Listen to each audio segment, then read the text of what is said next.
I am Matt Gill, Reference Services Manager for LA County Library, and tonight I have the honor of introducing you to tonight's speakers.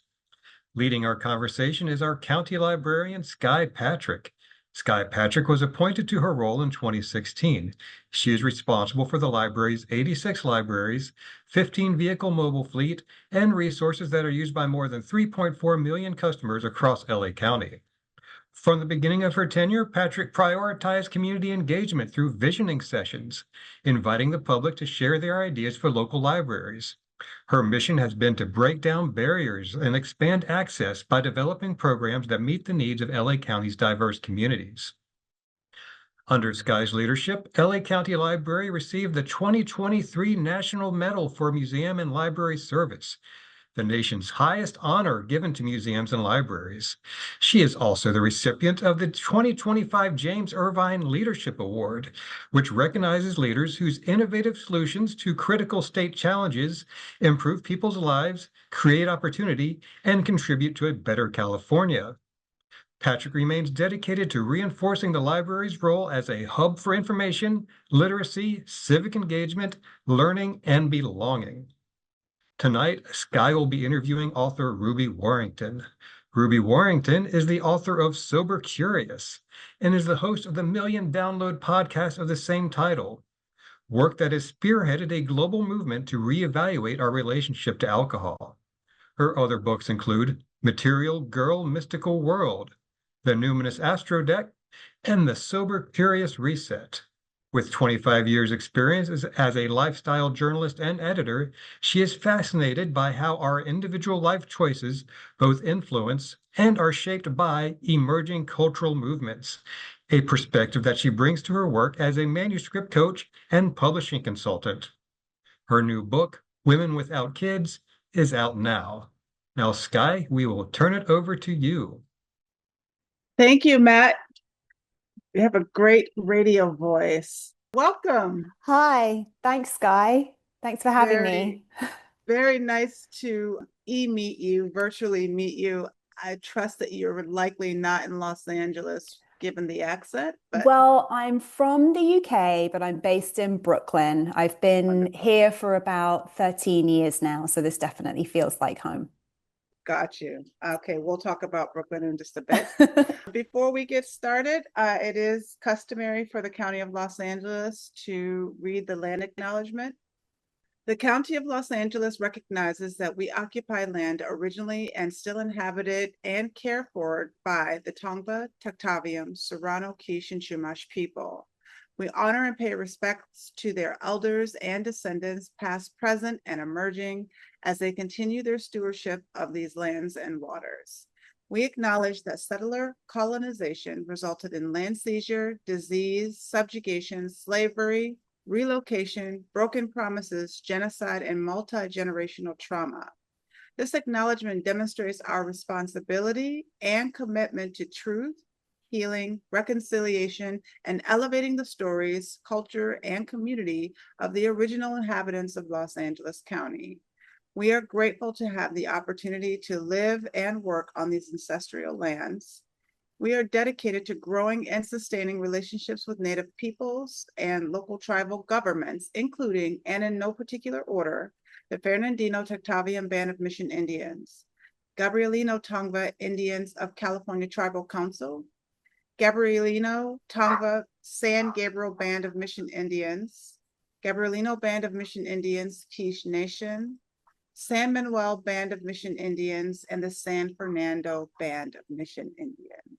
So once again, Ruby, I have to tell you, my team, I have an incredible team, and they research all different kinds of authors, all different kinds of topics. And this one came up, Sober Curious. I cannot wait to get into this conversation with you. Let's start with a simple, maybe a simple question. What inspired you to explore the sober, curious lifestyle? And how did this journey begin for you? Well, I coined the term sober curious back in early 2016. So it's coming up on the 10-year anniversary since I started using this term in the public arena, I suppose. But I had been sober curious myself for about 5 years at that point. It's just, it had been a very personal and private exploration of my own relationship to alcohol and to the wider drinking culture. It was the time that I decided I wanted to start speaking about this publicly and start creating spaces for other people to talk about their relationship to alcohol. And I needed some terminology to talk about who these kinds of events that I started hosting were for. I was very aware, obviously, of the kind of AA community, 12-step community, spaces for addiction recovery, had dipped my toe in a bit there in terms of my own exploration and not found either stories that reflected my experiences or the kinds of support that I felt I needed or the kind of spaces that I felt I needed. And I was very interested in exploring, possibly even creating, because it didn't seem to exist at the time, spaces for people who didn't necessarily identify as alcoholics, who didn't necessarily fall into the category of the sort of catastrophic problem drinking that means people need to be in recovery for alcohol addiction, but who had questions about their alcohol use, who maybe had some doubts about their alcohol use, and who wanted a space to freely and without judgment just have a conversation about what it's like to be a drinker in our culture, right? And so the term sober curious came up as I sort of was asking myself, like, how can I say who these events are for? What is this, you know?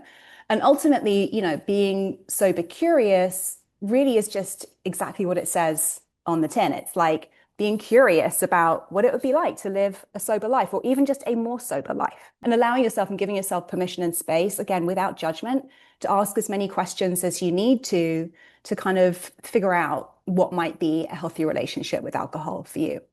Yeah, I definitely had questions, and I'm glad you kind of did a clarification there about sober curious versus AA versus all kinds of other harm reduction. As I understand, this is not so much a harm reduction, but just another way to live your life, because alcohol and liquor is, quite frankly, everywhere we turn.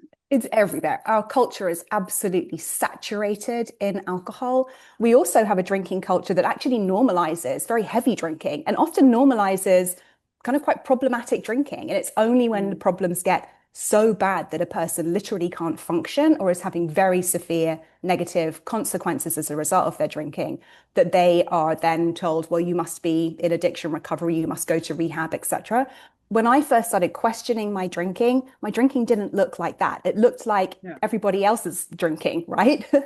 And yet there was this very binary approach. It was like either you are an alcoholic or you are a normal drinker. And there was no kind of in between. There was no gray area. But it seemed to me, not only from my personal experience, but from friends and family members and colleagues who I started talking to about this, that most, again, quote unquote, normal drinkers experienced some problems in relationship to their drinking, sometimes drank more than they wanted to, sometimes felt pressured to drink when they didn't want to, sometimes drank just because they felt they should, not because they want, et cetera, et cetera.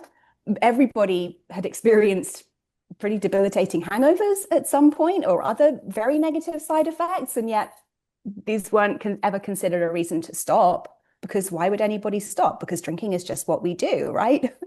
And so I really wanted to start to kind of break down that binary. You mentioned the term harm reduction, which really speaks to, again, less of an all or nothing approach, more so if somebody is medicating using a substance such as alcohol or perhaps other drugs. It's a question of, rather than taking it away completely, looking at what are other less harmful substances or behaviors that could be used as a substitute, I suppose. In a way, the sober curious approach does sort of fall under harm reduction. I was going to ask you if it's within that region. I mean, I hadn't heard of that term when I first started talking about the concept of being sober curious. It's something that only really came my way, I suppose, in the past 5-6 years. And it sort of fits within that framework. But really, sober curious is, like I said, it's very open-ended. It's incredibly personalized. I talked about kind of gray area drinking, the idea that there are shades of gray when it comes to addiction to alcohol, shades of gray when it comes to the problems we experience with alcohol. And I sometimes, in the early days, would sort of talk about, well, if there are shades of gray, then imagine there are as many different shades of gray as there are individuals on the planet. Like, everybody's relationship to alcohol will be unique to them based on an absolutely a huge number of factors. which means that everybody's path to having a healthy relationship to alcohol is also unique to them. And so the sober curious approach is really about knowing yourself, knowing your triggers, knowing your needs, knowing your family history, knowing your body, and trusting yourself to be able to make your own choices, make the right choices when it comes to drinking. Of course, we then have to factor in that alcohol is an incredibly physically addictive substance. So it's not That's like right. And we are playing with fire, and I don't want to downplay that. It can be a very slippery slope. And so you're kind of touching on something that kept coming to mind as I was reading your bio and reading the entry to this particular book about this idea of self-agency, right? Agency of oneself, and the culture of Alcoholics Anonymous and all of the other sort of support networks. And based on my very limited understanding, it is a very much of an all or almost nothing, or maybe an apologetically nothing. And then you like the shifting comes back. And so what I see as a potential benefit here, based on what I understand, is that this sober curious is open enough for people to kind of dip their toe in, so to speak. And then if they recognize that the problem, again, going back to that self-agency, that the problem is bigger than just curiosity, then we have other kinds of support networks for people who need that absolute, right? Yes, absolutely. And what I have witnessed time and again over this past decade is how becoming sober curious can actually be a stepping stone to a higher level of support, like an AA meeting, perhaps even rehab, that previously, before allowing themselves to kind of gently open that door, might have seemed too scary, too extreme. It's not for me. I don't look like quote unquote them. You know, it's my drinking doesn't look like that. It doesn't tick all those boxes on that list. And yet, once a person actually allows themselves to really see what's going on with me and alcohol without judgment, without it having a label, without it having to mean, well, if you see a problem, you have to stop and that's it, and you can never drink again. That's incredibly scary to someone who relies on alcohol on any level, even if it's just to get through a meet up with my in-laws. You know, it's like knowing I'm not going to be able to have alcohol in that situation can be terrifying. And something I learned actually after the book came out was that actually roughly only around 10% or 1 in 10 people who perceive alcohol as a problem for them will find their way to AA or to a rehab or to that kind of higher level of support, because it can be so intimidating. And so in a way, what I hope and what I've seen, like I said multiple times, is that allowing a person to become sober curious, empowering them to kind of have permission to just ask the questions, can actually open that door in a much more gentle way. And so, yes, I have seen multiple people find their way to a higher level of support after getting sober curious. That's right. I like that. So we talked about this a little bit, but maybe you can just kind of, flesh it out for us. So there was a time where you yourself started to question your relationship with alcohol, and you were surprised about a few things, but can you just kind of share with us how you kind of got here for yourself personally? Yeah, sure. So I didn't start drinking really until my early 20s. I didn't really drink in college. I was in a very controlling relationship with somebody who wouldn't really let me drink, so that wasn't great. But I started drinking later than a lot of my peers, and I went straight into a career in media, which is a high-risk career for alcohol abuse, along with law and along with construction. There are media and entertainment in general, partly because in the kind of media jobs that I was working on, there were launches and events every night where there was free alcohol on tap. What a bonus. And it really was sold as like one of the perks of the job. And so I started drinking looking back, I guess, quite heavily. But like I said, I was drinking the same as all of my peers, if not less. I never drank every day. I never drank during the day. I never drank on my own. I never blacked out. Like I never had any of these negative, like the sorts of severe negative consequences that I might have associated with this is a problem, But in my mid 30s, I just started to notice that my anxiety levels were at this constant, very high level of anxiety. I was having a lot of issues sleeping. I was finding that I was drinking more, in sort of binge drinking more, not more frequently, but having more drinks in one session, and just began to join the dots between how I was feeling and the alcohol I was consuming. I remember doing a story at the time for the magazine I was working at. I had to interview a nutritionist, and I shared some of what was going on for me. And he told me to cut out coffee, and he told me to cut out sugar. He didn't even ask me how much I was drinking. I did cut out coffee and I did cut out sugar, and I felt amazing. I felt so much better. I went telling everyone, I was like, sugar is as bad as cocaine. This is amazing. I feel so much better without these things.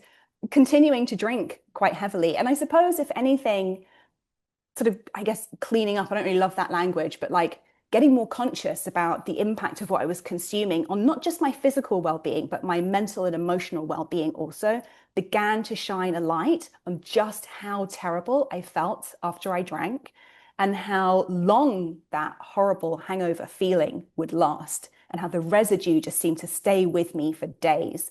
And it just became very clear to me that alcohol, the way I was drinking, wasn't compatible with the kind of life that I wanted for myself, you know?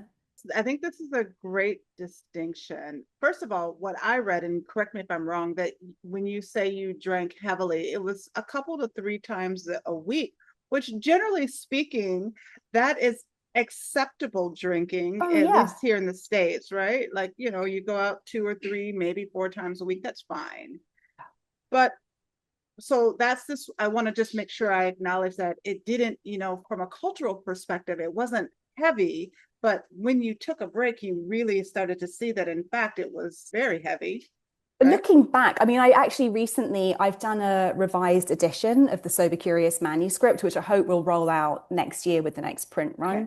And reading the manuscript again, you know, 8 years later, and from where I sit now, in terms of my relationship with alcohol now, I look back and I say, wow, that was some heavy drinking territory, because I wouldn't drink every night. I would drink 3, probably 4 nights a week. 1 or 2 of those nights, I would probably have 6, 7, 8, maybe more drinks. So like a real binge drinking culture is big in the UK. But the other nights it would be 1 or 2, you know? So looking back, I look back and I'm like, wow, she was drinking very heavily, you know? But still, it didn't tick the boxes for what alcoholic drinking was supposed to look like. It was a question of time and time and time again, having to try to tune in to my own body, psyche, my own inner voice, and sort of map that against what the culture was telling me I should be feeling and experiencing when I drank.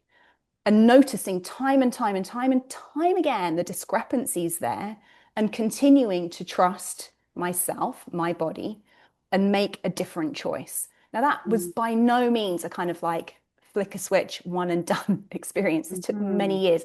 As I said, I had been engaged in that process for about 5 years by the time I brought this into the public arena. It was another 2 years before my first book came out. And it's actually only been 2.5 years since I last had a drink. It's been a long, long tapering off period. Lots and lots of trial and error. And so my goal going into this was never to quit drinking completely. But at this point where I sit today, I've learned everything I know. I've answered every single question for myself. And I know that I don't need alcohol for anything. I don't need alcohol, which means I have no desire for alcohol. I have a completely neutral relationship to alcohol now. And I suppose that, if anything, that was what I was hoping for, to be one of these people who could just take it or leave it and not really think about it, and maybe have a glass of wine. But what I've realized is that I don't even enjoy the feeling of a glass of wine now. So it just has no benefit for me. But I've arrived here through this slow, long-winded process of my own experimentation, my own trial and error. To me, that feels like a very, very sustainable path to abstinence, which is what I found, rather than the kind of stop dead in the middle of your drinking, stop dead in the middle of the height of it, and just be kind of, where did it go? What about all those good times? I can remember the good times, but they are so far in the past now. I've got so many more Right. alcohol-free good times that I can You weigh them balanced it. against. That's You know, right. it's like That's right. I've fully broken up with booze. Yeah. I want to get back to something you said because I think it's really important, and then I'll share a little bit of my own story. There was you mentioned sugar, which is I think arguably most of our favorite thing and everything, and of course alcohol has tons of sugar in it, but you don't think of that. No. And just like the sort of the paradox of touting your cleansing but you're still drinking. About a decade and a half ago, I did something very similar. I just decided I didn't want to drink anymore, and I got really clean. So no sugar, no wheat, no dairy, no gluten. At the time, gluten was a real big deal, I remember 15 or those so days. years ago. Yeah. Now nobody talks about it anymore, but anyhow. And then of course, no alcohol. And I have to tell you, Ruby, I felt so good. I felt so good. I was just sharing this with my marketing director. It was at least 6 years before I had a drink, and it didn't even occur to me to have it. Oh, and I stopped caffeine too. Okay. So I've never Wow. been You that really clean in went my for it. entire Yeah. life. Okay. I've never been that clean since that time.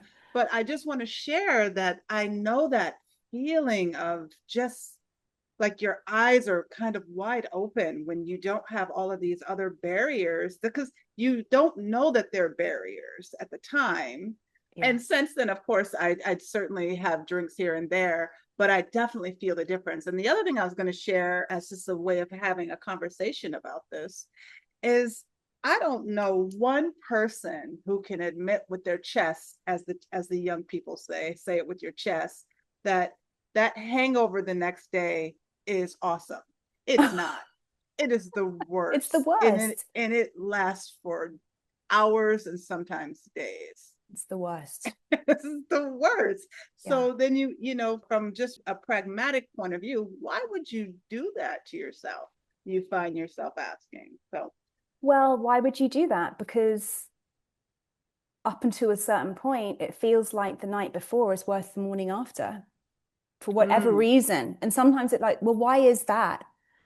Do I have that much social awkwardness in these groups that I can't enjoy myself without a drink? Am I so stressed out by what's happening in my job because I can't have that hard conversation with my boss that I need the alcohol to be able to enjoy my Friday evening and like not think about what, like, it's kind of like when you start getting really deep into it, the core of being sober curious is really kind of asking the questions that get down to the deep, like, what am I looking for in alcohol that I perceive it as worth that hangover for me to keep drinking the way I'm drinking, that's causing me pain, that's causing me problems. It's interesting you talked about, I eat all the gluten, all the sugar, all the dairy now, and I never felt healthier. I suffered from like gut issues my whole 20s and 30s. Nothing cleared up my gut issues like quitting drinking. And it's just like, I guess as well, it was around age 35 that I started questioning, around 40 that it really kicked into high gear. I'm 49 now, and I really can say I've never felt healthier. And I'm also in a different life stage. I don't feel like I'm missing out because all my friends are going to the club and I'm not. I'm very happy to go to bed at 9 p.m. You know what I mean? 9:30 is like I'm living on the edge. And I was going to bring that up a little bit later in our conversation, but we're already here. Let's talk about this. Do you feel as if age has made a significant difference in this lifestyle? I certainly do. As I've gotten older, you and I are around the same age. I have no desire to be out. A good time is hanging out in my backyard, on occasion going out, but then big crowds make me anxiety ridden. And that anxiety causes you to think, well, I should have a drink. Right. And so you become in this sort of down, lack of a better way of saying it, a downward spiral into habits. Yeah. I mean, it's interesting. So I, over the years, have hosted tons of events. I host Sober Curious retreats and workshops. I have a Sober Curious Facebook group. I would say the average age is like late 30s up to kind of like mid 60s. So this definitely is, as people are kind of transitioning into midlife and questioning, I suppose, like my life choices so far, like what am I happy with? What do I want to keep? What do I want to move on from? How do I want to maximize my time, you know? It's like, Mm, I've sounds kind of right. dramatic, but nearing 50, I'm like, how many summers do I have left? Like I don't want to waste a minute to a Yeah. hangover, you know, not a Yes. minute. But what's interesting is that Gen Zs, it's repeatedly reported in the press that Gen Z are drinking a lot less than Mhm. millennial and certainly Gen X and boomer counterparts. Like this generation, the new generation of young people coming through are much more sober curious. They're much more Mhm. aware of the risks of drinking. They are less interested in alcohol culture. I mean, this is a generalization, of course, Sure. but Absolutely. I don't think it's necessarily only kind of middle-aged people who are sober curious. I Mhm. think a lot of young people are too. And I think there's a few reasons for this. I think that in general, the conversation about wellness and especially mental wellness is much more mainstream now. That's So absolutely, young I people have agree. a lot more avenues for addressing mental health issues, whereas in the past, yeah, if you have social anxiety, it's not self-esteem. It's like you just need a drink. Like, That's it's right. like there are many more avenues for What people was to it kind of called? Ruby, liquid courage, liquid courage, of right? course, which I mean still works.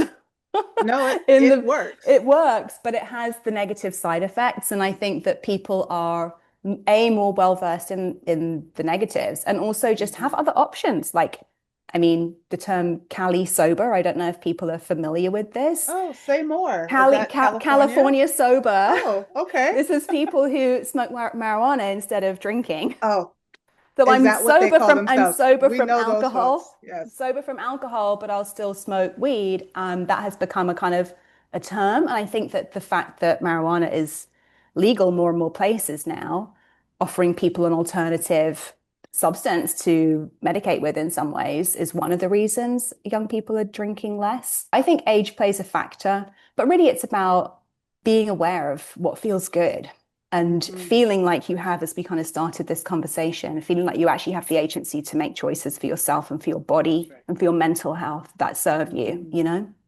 And arguably just having that opportunity to feel, because I Yeah. know from my own experience with liquor and alcohol, at some point everything goes numb.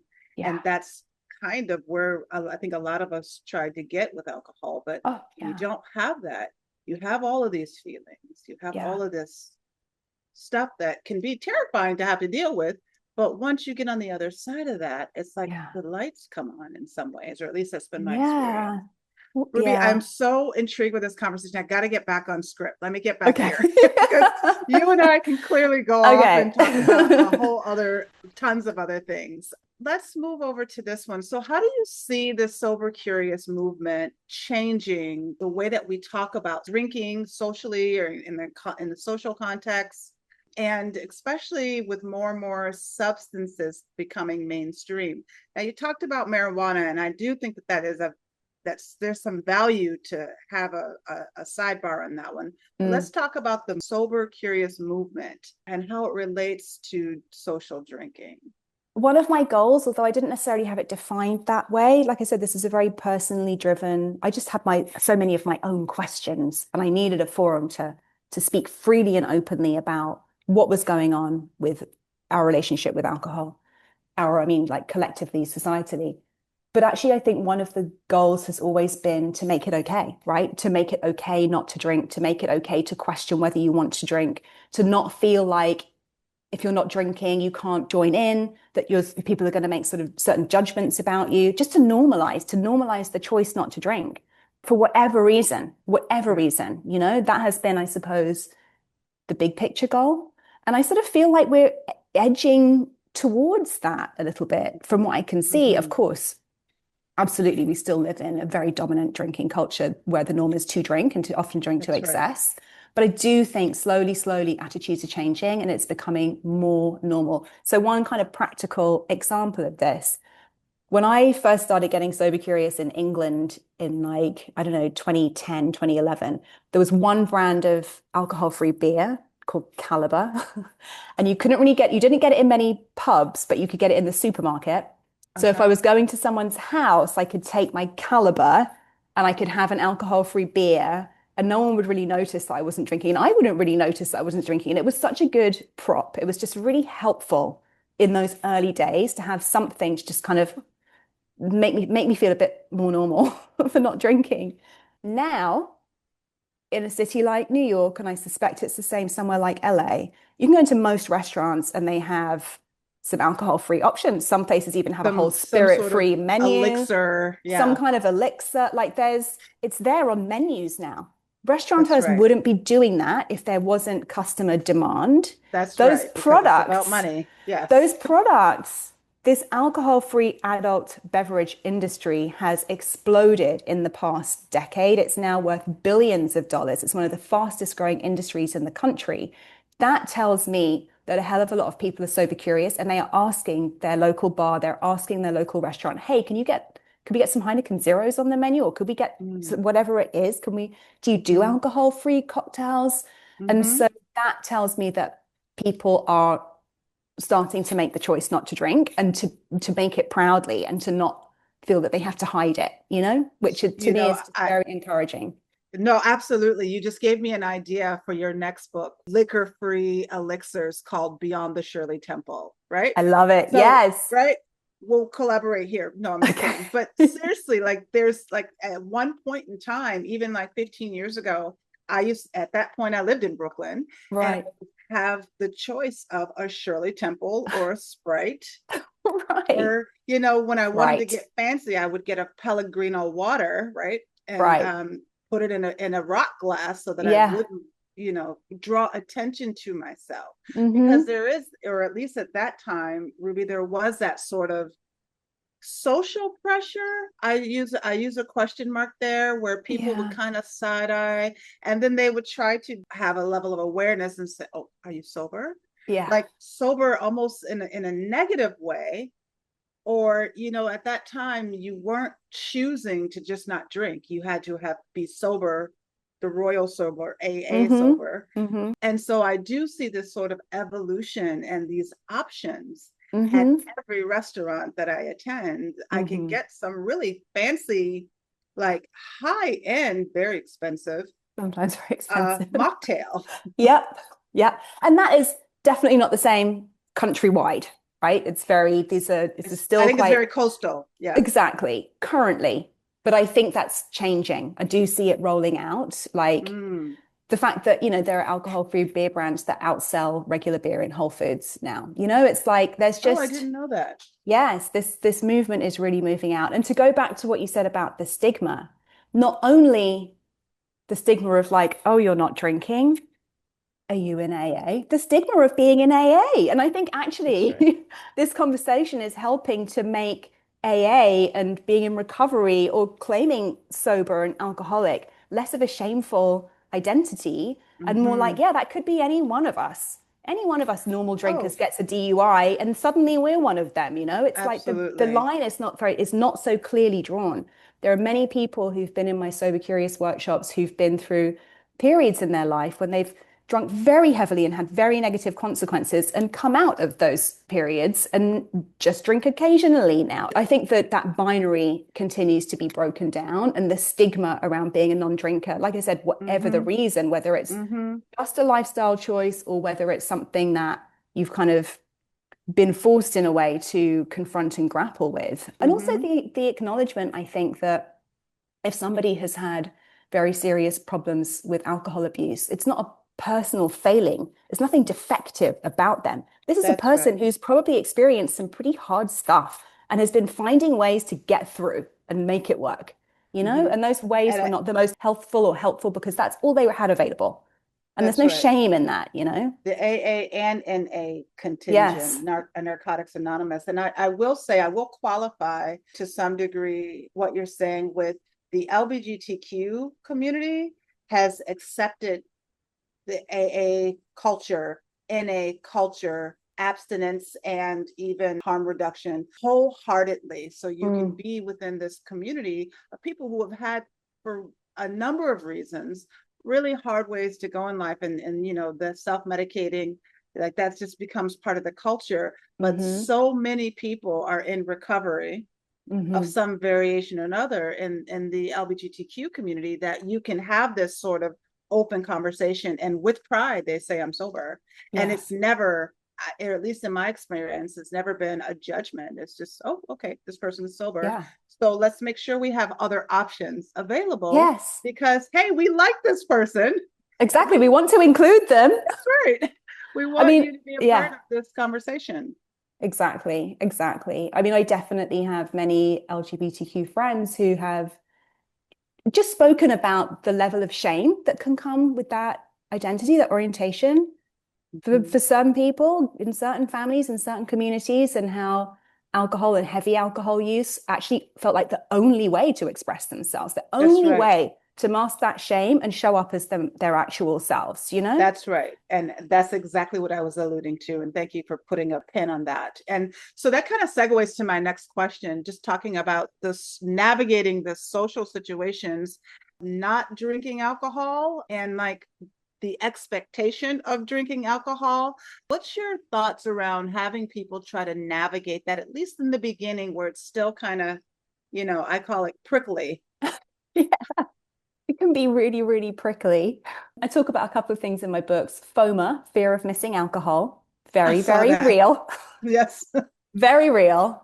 If alcohol has been your trusty partner to go to parties or go on dates or whatever it is, the family gathering, and suddenly it's not there, you can feel naked, like truly walking into that room. It can be very, very scary, which in a way is just information about how dependent you might be on that substance, even though you might not see yourself as dependent on alcohol. Like then this situation comes up and it's like, well, I can't imagine doing this without it. Oh, so I actually need it.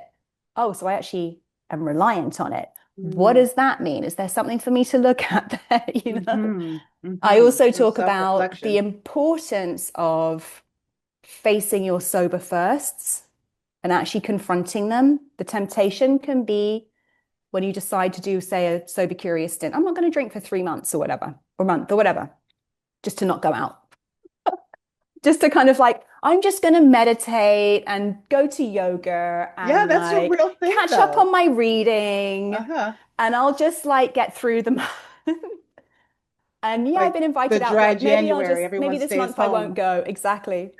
So sober firsts are actually very, very important though, because only through boldly going sober to all of those things you feel afraid of will you prove to yourself. You need to prove to yourself through the experience, I can do this without alcohol.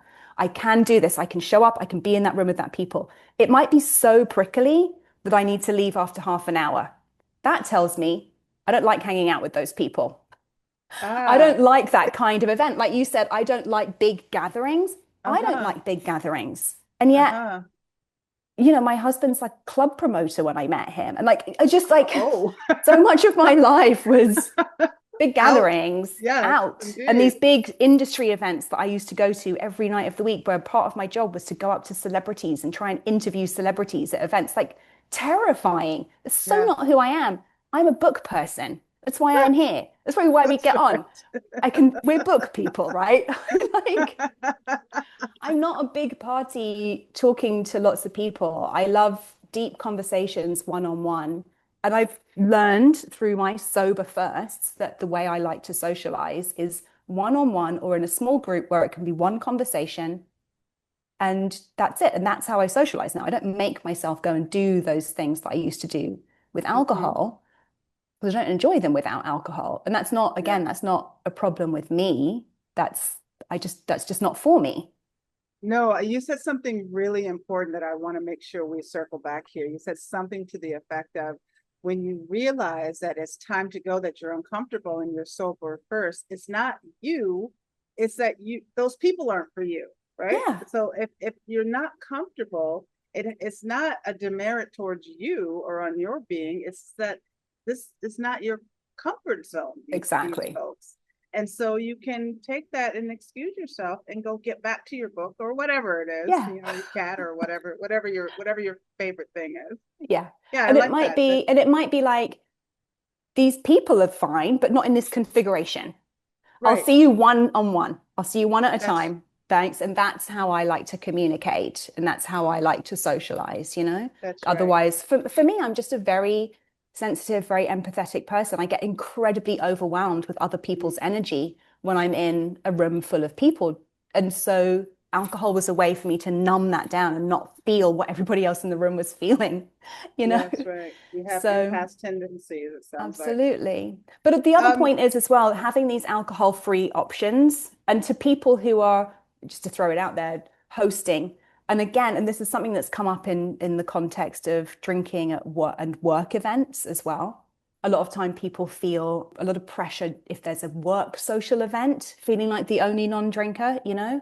And I've even heard people talk about it as a kind of an HR issue. If there aren't good alcohol-free options included at a work social gathering, people who don't drink feeling excluded, like they're not really part of the team or considered part of the team, they feel left out. So for people who are hosting and wanting to make sure people who don't drink feel like they're included, just providing some good alcohol-free options now that there are so many on the market, you know. And I work for the government, so 9 times out of 10, the things that I go to are alcohol-free. So it is an industry-driven sort of thing, and I have a ton of things that I do outside of the daily and evening and the weekend, and the majority of those are alcohol-free. So that's great. That's good to contextualize that. Something that you wish more people understood about what it means to be sober curious, that it's not necessarily synonymous with, people might have heard terms like mindful drinking or responsible drinking responsibly. For me, these terms are oxymorons. Mindful drinking, I understand why people use that term. This is about being conscious of what you're drinking and why you're drinking. But when we're honest with ourselves, most of us are drinking to switch off our minds or get out of our minds on some level. So the words mindful and drinking don't really go. And so being sober curious is not really about mindful drinking. It's about just really being conscious and really asking the questions and really understanding why you're thinking you might drink in a certain situation, really being conscious about like, how does that drink actually make me feel? Really using that information to then kind of inform your choices going forward. And the other one being drinking responsibly. I mean, it's kind of like the government slogan, I suppose, drink responsibly. That's the marketing. Drink responsibly. It's on every beer bottle or whatever. I mean, honestly, most of us drink to be irresponsible. We all have too many responsibilities. We drink to allow ourselves to forget about being responsible. Like that is literally one of the main reasons people drink. So it's not about drinking responsibly either. They have to figure out a way to not act so. Well, yeah, boundaries. Boundaries, like having difficult conversations. So like the idea of being sued, you know, where, you know, like the black label it's called. I have so many questions for you, but I want to make sure I get to some of the participants' questions. But before I do that, what are you reading right now? What am I reading? What are you reading? I'm reading a novel called The Names. Oh, I can't remember the author's name. But anyway, don't you worry, my team will put it in the chat. Okay, so it's called The Names. It just came out. Last week, I read a fantastic novel by Megan Nolan called Ordinary Human Failings, which actually tells one of the characters is an alcoholic, and the way she describes his descent into alcoholism is just so incredibly moving and humane. I read novels. I don't really read much nonfiction, even though nonfiction is what I've written, where I've published to date. I mainly read novels, so I like really kind of emotional, dark, ordinary human failings. Yeah. I want to get to some of these comments. One I think is worthy of sharing. It says from Amanda, I just wanted to say a huge thank you to Ruby for her work. I found her podcast a year ago when I was finally faced my drinking problem, and I've been sober for a year now. Congratulations, Amanda. Amazing, Amanda. So happy you found the podcast. Venus says you look amazing, and thanks for the insight. Thanks, Venus. I remember you with the turbans, I believe. I think. Yes, I think I know this person. Okay, I love that. Here's one from Rob for Ruby. Did you find that you had to replace alcohol with some other positive habits? What tools did you use other than writing? Well, writing and reading. I mean, honestly, I've read novels since I was 5 years old, and I think that they were my first, like, quote unquote, drug, like my first kind of form of escape from life circumstances that felt too painful or challenging to be with. And so I still use novels to escape daily. I also will say that having a regular, and this almost sounds a bit sort of cliche at this point, but having found a regular yoga and meditation practice over the past 15 years has been incredibly helpful. Neither of these practices are a replacement for alcohol. Neither of them switch off stress in the same way that alcohol does. But both yoga, meditation on a mental level, yoga on a physical level have taught me to be able to sit with discomfort and breathe into it and breathe through it and not feel the need, well, feel the need, but not act on the need to run from discomfort. And I think that yoga and meditation, which, by the way, both of which I just do at home. I don't go to classes. I don't spend any money on these things. They're just I like, do all that at home too, right, you can do it in anywhere. I mean, my you don't home need anything gym. special. My home gym, That's which is right. like the strip of floor at the end of my bed. And mine is right next to my desk here. You can't see Perfect. it. But yeah, people talk about everybody should meditate. And honestly, like meditation is an amazing tool for just training your brain to feel experience a craving, separate from the craving, look at the craving, That's right. let the craving dissipate. And it's not quick. Again, it's not like a magic pill. Alcohol is the magic pill, but it has all the nasty side effects. And so having those practices has really been incredibly beneficial. That's right. And I love that you're bringing meditation in, and I wish we had another hour. Mm. Here's a great question here. There are a lot of commercializations for non-alcoholic mocktail alternatives drinks on the market right now. What are your thoughts about using the use of cannabis and mushrooms, I assume, as instead of alcohol? We kind of started touching on this a little bit. Yeah. Would you call it Cali sober? Cali sober is the term for people maybe using marijuana but not using alcohol. I have a curious approach to all of these substances. I wouldn't ever feel comfortable saying to anybody, use this instead. It's about you understanding for yourself, are these substances causing me more harm than the benefits I'm getting from them? For me, like, sadly, I'm very sad to say that I've never really had a good mushroom experience. Like, it just doesn't interact well with my brain. For me, these other substances also have negative side effects. And so I personally don't use them. I suppose one of the things I've come to value about not being a non-drinker is my ability to just be with whatever is presenting. I actually really deeply, deeply value being connected to reality, especially in this like world that we're living in, where it can feel like we're living in a hologram sometimes, and it can be very Or a horror hard. movie, or A both. horror movie, a hologram of a horror movie. What is real? I want to be very connected to what's real. I actually feel a lot more anxiety at the thought of being somewhere else. So for me, escaping through novels, it's very clearly an unreal world, but it's not inside my head. Like It's one you can control it's and one you I can can come out of. control. Yes, Absolutely. indeed. You know, I Absolutely. love what you're saying here. I can't help but to question. I feel very, very similar. I like reality, even if it's ugly. Maybe it's a control thing. Do you think that that's also an age thing? Because I can remember very clearly, not to, give away too much information, but I was much more open to other things when I was younger. Yeah. And now I can't even fathom having those things in my life. It could be an age thing. Being older and having more capacity to be with reality, more appreciation for even the hard stuff, having been through some hard things and seen that actually going through those hard things gave me a lot of grit and resilience, and that's a good thing, So yeah, possibly. And Like the likewise, compounding of experiences. yeah, I'm reluctant to speak for anybody else about what would work for anybody else. Again, it's this curious approach. Allow yourself to be curious. it's not even like do your own research, but like trust your own body and trust your own experiences versus what anybody else is telling you. If there's influencers out there telling you microdosing is great, like microdosing will help you do this, or mushroom, no, don't listen to them. Try it. And if it works for you, great. And if it doesn't, don't do it, you know? That's right. That's right.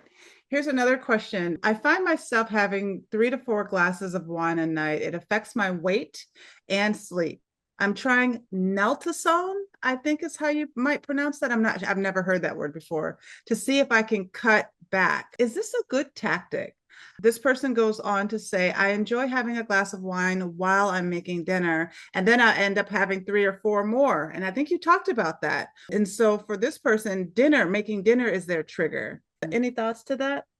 Well, so I think this drug, there are several drugs on the market, but I'm not too well versed in them. I'm not sure what this one does. One of them, you take it and it prevents you from getting any kind of high from alcohol. So the alcohol doesn't really have any effect on you. So it becomes less appealing. Okay. And the other one makes you very sick, very ill when you drink.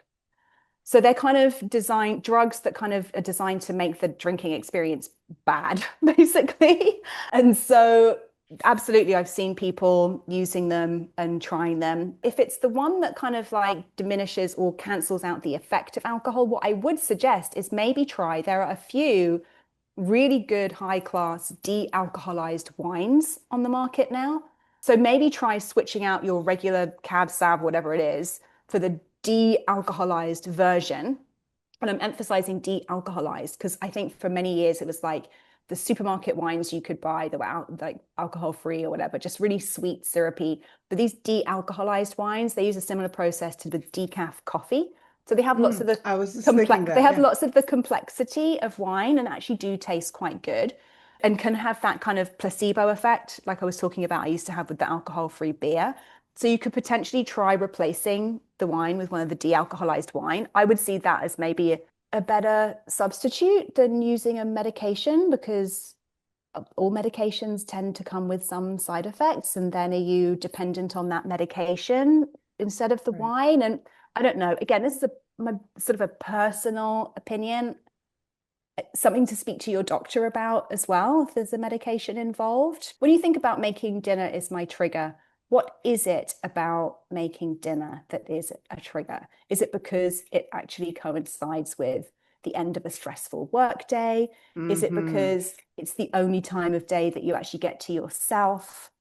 Is there something else about that dinner experience that's making it feel like a glass of wine is going to enhance it, or getting that kind of buzz on is going to enhance the experience?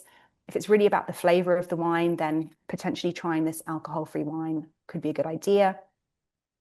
Ultimately, cutting out the drink is the way to move on from that, because 3 to 4 glasses of wine a night, you will feel the effects. It will affect your sleep. Absolutely. Sleep is one of the first things to improve dramatically when we cut out alcohol. And guess what? Dramatically improved sleep dramatically improves pretty much every area of life. Co-sign. If I can't get 7 hours of sleep, I'm a mess. I'm more like 9. No, I would appreciate 9, but I have a young child, so that's not in the cards. Speaking of, I would love to maybe end with a thought or two about your newest book about being a childless mother. I forget the title. I don't have it in front of me. The title is Women Without Kids. Women Without, yes. Yes. So it speaks to every experience of child freedom or childlessness. It was really inspired by, it's again very much in the news now and often in a very negative light, but the fact that the birth rate is falling in every single country around the world. People are having fewer and fewer children, and this is typically seen as a very bad thing. I came Never a conversation about the cost it takes to raise these children. These conversations are there, but I came again to this book from my own experience of never wanting to have children and really feeling a lot of shame around this and really feeling like there must be something terribly, terribly wrong with me for not desiring to be a mother, and sort of wanting to make sense of my complicated feelings about this. And perhaps ask the question, why did I never want to be a mother? And look into all of the factors that influenced my decision and my choice not to have children. But I also broadened it out to look at the experiences of people who are childless not by choice, who've not been able to have children because of infertility, illness, etc. And also people who are described as childless by circumstance, for whom life circumstances just didn't make it possible and who just ended up not having children when maybe they thought they would. And so the book looks at, I mean, ultimately, primarily, it is designed to valorize the path of non-motherhood, similar with it's okay not to drink, it's okay not to be a mum. It's okay not to be a mum, like whatever your reasons for that. But then it also zooms out and looks at all of the different factors that are impacting people's decisions around their procreative potential, and to really give this conversation the weight that it deserves. You know, this is like the biggest decision a person can make about their life, is whether or not to bring another life into the world, right? A life that they will be 100%. responsible for until they die. That's right. And this is not a decision to be entered into because someone's making you feel guilty about not doing it, because you think you should, because everybody else is. This is one of the most important decision of your life, I think. And so it's really about saying, let's give the conversation the weight that it deserves. And let's also, I always felt like when I said I didn't want children, people assumed that I hadn't really thought about it, or I was being silly or selfish or frivolous. It's one of the things I've thought about every single day of my adult life. You know, it's a very, it's a decision I've made very carefully and had weighed everything from, you know, family dysfunction to my own desires, other desires for my life, to the planet that I'm bringing potentially a child into. Like it's a huge, weighty decision. And I think that it's treated, because it's often seen as a quote unquote women's issue, it's often treated as quite a sort of frivolous, unimportant issue, and that women should just have children because that's what we're built to do. And That's right. No, I'm basically saying no. Someone says it's really good. I don't know if that's okay. Yeah, Christine says it's really good. Thank you, Christina. Yeah, I love you talking about both of these subjects. Very timely, both of them, for a number of reasons. It's been such a pleasure to have you here, Ruby. And I imagine you're probably the coolest auntie around, because you're present and you remember things, because you're also sober. Thank you so much. Thank you to everyone who joined us tonight. We hope to see you again for maybe another conversation about this book, or one that you're currently hatching. Appreciate you. There's Take more care, to everyone. come. It's been great meeting you. Thanks for having me.